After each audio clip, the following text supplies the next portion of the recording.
expressive voice of Iranian music maestro Mohammad Reza Shajarian has captivated the hearts of Iranians around the world. An ambassador for change, he's an outspoken critic of the current regime both on and off stage.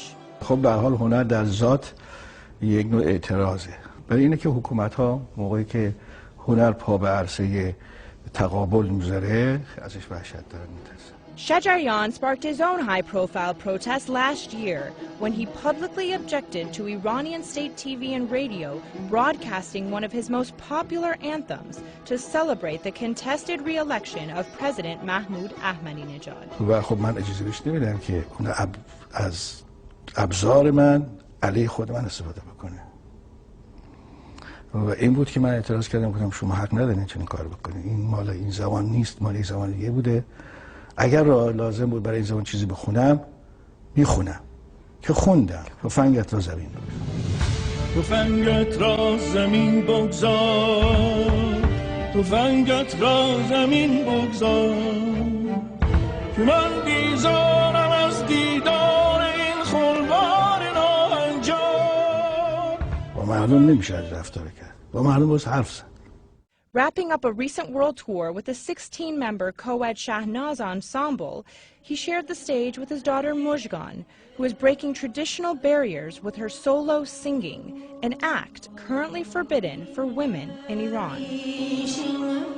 خیلی حیفه که الان نمیتونن صدای خانم‌ها رو در ایران بشنون و امیدوارم که یک زمانی بشه که تصمیم گرفته بشه که این صدا جای خودش رو پیدا بکنه، چون واقعا انقدر خواننده‌های خوبی در ایران هستن که متاسفانه نمیتونن فعالیت داشته باشن. The 69-year-old living legend himself has actually only been able to perform less than a dozen concerts in Iran in the past 3 decades. وقتی که مرور میکنم میبینم حتی یک هفته نبوده که من در این 31 سال احساس خوشحالی بکنم که در چنین شرایطی زندگی میکنم. حتی یک روزش هم برام پیش نیامده.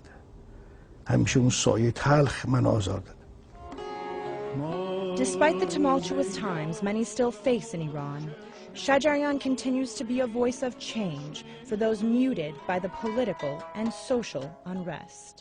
من هر جای دنیا برم وقتی میبینم مردم شاد و خوشحالن، انقدر دوست دارم، خوشم میاد. این به من لذت میده. اما وای به اون روزی که تو مملکت خودم ببینم که یه دفعه یه زنی که فرض کنیم که پشتیبان نداره کنار خیابون نشسته مثلا داره سیگار میفروشه.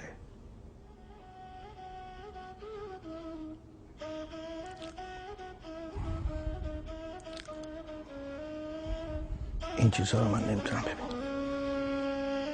Azadeh Ansari, CNN.